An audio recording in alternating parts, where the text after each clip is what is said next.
The US President Trump was hoping to broker a deal to end the Russian war against Ukraine by Christmas. We've seen talks in Miami, separate talks with Russian and Ukrainian representatives. What are the chances? What do you think? It seems to me that based on what we heard Putin say in his famous annual press conference at the end of last week, or indeed what we have heard his senior advisor Ushakov say after the Miami talks, that we are still quite far away from that.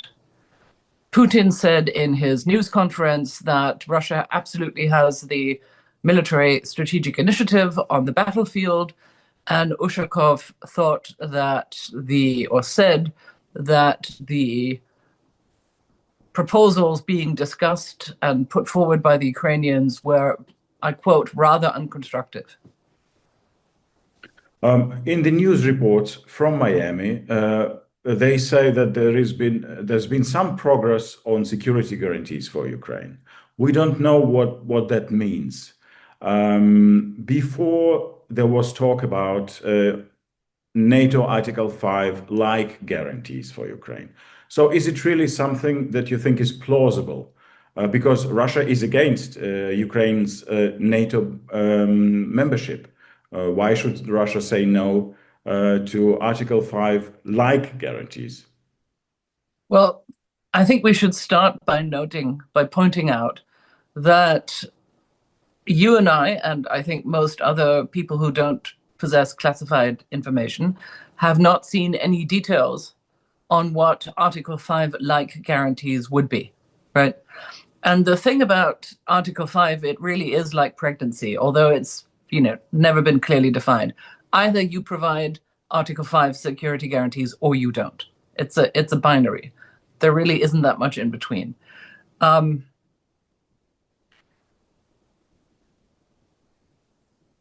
It seems to me that anything that is remotely convincing as a security guarantee from the American side would be a reliable promise that America would come to the aid of, say, a European security force in Ukraine. Now, aid could take different forms. The Americans are still providing Europe with the nuclear umbrella. They are still providing Europe and, by extension, Ukraine with the support from their strategic enablers, satellite-based intelligence, and so on. I think if limiting an Article 5 like security guarantee to that kind of support is unpersuasive, it's only really like Article 5 if there is genuine military support. And I find that hard to believe at this point. Donald Trump has positioned himself as a mediator in this Russian war against Ukraine, not as Ukraine's partner, just like Europeans, for example. And in Europe, also here in Germany, there is a general opinion in the media or among politicians that Trump is actually siding with Russia. Some disagree and say this is not the case. What do you think? I think for a member of NATO, a founding member of NATO, and of course the first among equals within NATO, like the United States, to position itself as a mediator in a conflict that is clearly also affecting the security order of Europe is very strange, and as we know, is deeply concerning to European security policymakers. I would not say that Trump is generally siding with Russia, but he has been oscillating between support for Ukraine, support for Russian positions, and then withdrawing to this so-called mediator position in ways that are deeply unhelpful for the credibility of Western support for Ukraine. What Donald Trump, the United States, are discussing with Russia, and this is obviously, a Russian aim is to do business with the United States in the Arctic, in energy sector, you name it. So how likely do you think is that Donald Trump, as US president, would start doing business with Russia, even if the negotiations on Ukraine fail? I have absolutely no idea. And I don't see, frankly, why we should ask the question in such a way. For one, I'm assuming that Donald Trump himself is not doing the business, if there is business to be done, but American companies. And American companies are not going to take the existence of negotiations as an obstacle, and at least not if they're as risk happy as some of these investors who have been cited in previous news reports seem to be. Right. I think these days, to do business in Russia, you have to be very, very risk prone. And that is, again, why I assume that the existence of a war or negotiations wouldn't really change that calculus. The larger question is whether there would be the Trump administration's blessing for such endeavors. That I have a harder time seeing. But you know what? I'm not the Trump administration. I don't know. Okay, let's speculate just on one more point and assume that Trump lifts some of the sanctions against Russia and then the US businesses start doing something with Russian businesses. What do you think the reaction in Europe will be, in Germany, in France? Will there be businesses here who will say, hey, we want to do the same? Look, I would just point out that there are still European businesses and German businesses who are still doing business in Russia, who still have endeavors there. And to the extent that the risk element in business globally has become much, much higher and therefore much costlier for businesses, perhaps companies in Germany will want to start spreading their risk again and engage with Russia. I find that personally unattractive, but the answer is I don't know. Let's talk about the United States in one more question. According to the polls, most Americans still want the US to support Ukraine. They support Ukraine. Also in the United States politics, Democrats and also Republicans as well, so Trump's own party. How big is it a risk, political risk for Donald Trump to stop supporting Ukraine?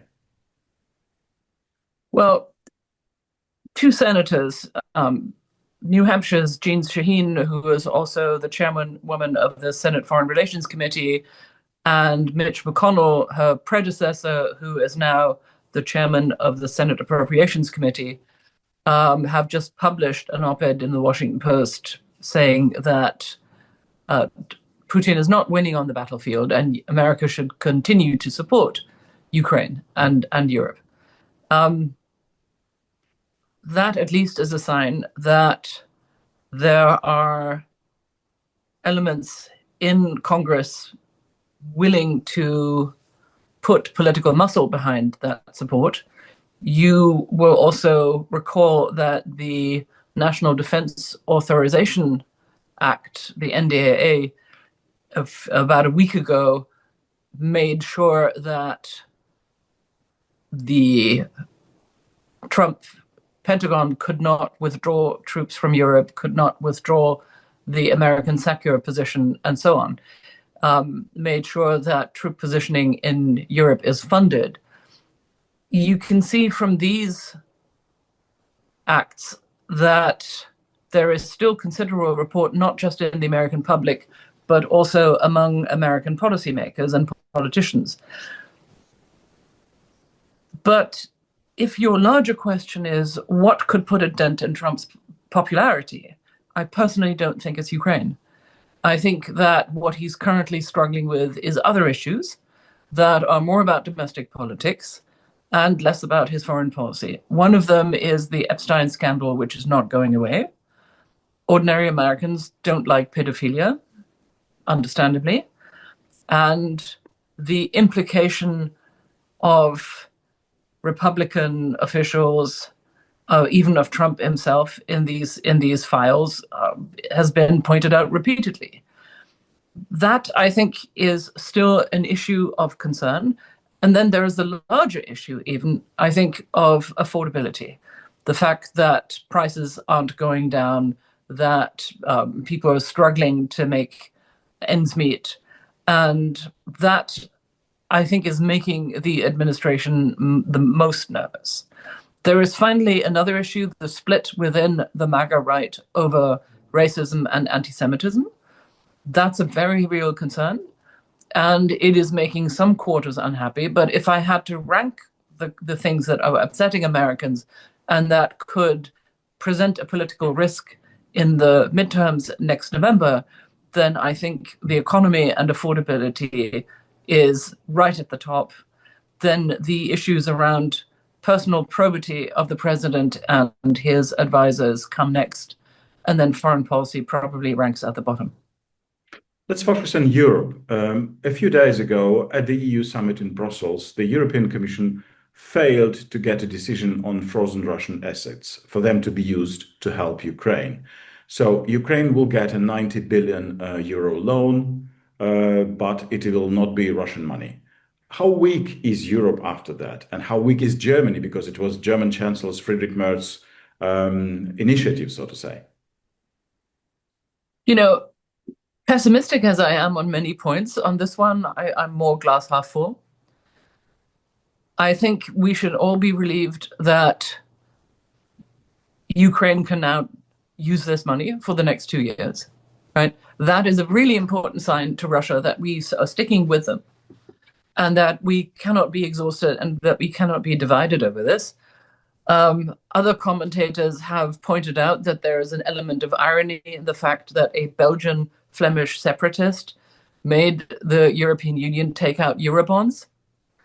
I mean, this is an act of integration, and interestingly enough, the Eurosceptics in Germany, of which there are some even in the Chancellor Merz's CDU-CSU, or within his coalition partner, the SPD, have not really objected to this.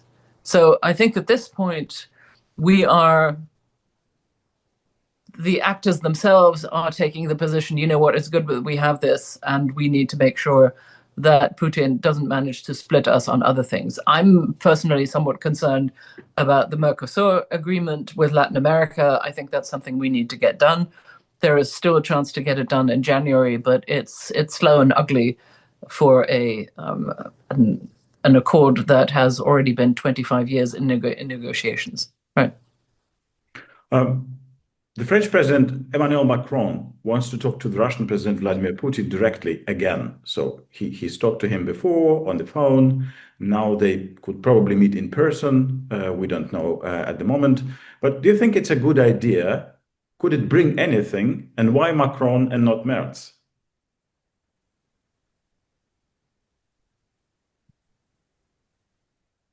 You know what? I'm just going to assume that Macron coordinates with other capitals in Europe and with the White House and leave it at that. I think the larger point I would want to make here is that the Europeans and the Ukrainians have become quite good at playing for time, right? Most of us, I think, know that that is what we're doing. We're playing for time with Putin. We're playing for time with the White House. The more important question is, how do we use that time, right? Do we use that time to improve our defense industrial base, to bring important defensive and deterrent systems online, to bring the production of weapons in Ukraine or for Ukraine online? And I think after the publication of the American National Security Strategy, I think we've learned, at least I think I've learned, that the timeline for making ourselves less vulnerable to coercion, including from the Trump administration, has become a lot shorter. And the challenge that that entails has become a lot broader because I think we're well advised to start producing our own strategic enablers as well. Speaking about time, Germany is speeding up its efforts to renew its army, Bundeswehr. So there are new recruits to come next year. The rules are changing. There is a new law, and on the other hand, Germany is buying weapons at scale, spending billions of euros. But the question that is now being debated in Germany also is, could Germany send troops to Ukraine when this war ends? Because we know that some countries like France, like UK, some others are ready to do that. In Germany, Chancellor Merz is not willing to say yes or no at the moment. So what do you think? What will it depend on? And how difficult a decision will it be for Germany? Look, it depends on whether there is a ceasefire. Right now, we're not seeing a ceasefire because Putin thinks he has the upper hand. He told the world so in his press conference on Friday. So, I mean, that big if is still there. I will say that I sometimes wonder whether Putin really is making the best decisions and really is well informed. If a somewhat more subtle Russian tactic would, I think, agree to a ceasefire and test European unity on whether they're willing to send ground troops. Right? They're not doing that at this moment. And we may be lucky that they're not doing that. But I think one of the things we've learned in the past 4 years is that we have to prepare for the worst case. So I will only say that I hope that this is being thought through very carefully. And I have no doubt that this would be an extremely difficult debate in Germany. But then on the other hand, I think it has become clear to ordinary Germans just how aggressive Russian intentions are, not just towards Ukraine, but towards Europe. Right? Putin, Lavrov, and others keep saying things about the European security order that are deeply disturbing and that I think have made it clear, even to ordinary persons not interested in politics, that Russian aggression does not stop at the sovereignty of Ukraine. This is what Chancellor Merz is also saying. Thank you very much, Constanze Sure. Stelzenmüller from the Brookings Institution. Thank you. You're very welcome. Merry Christmas.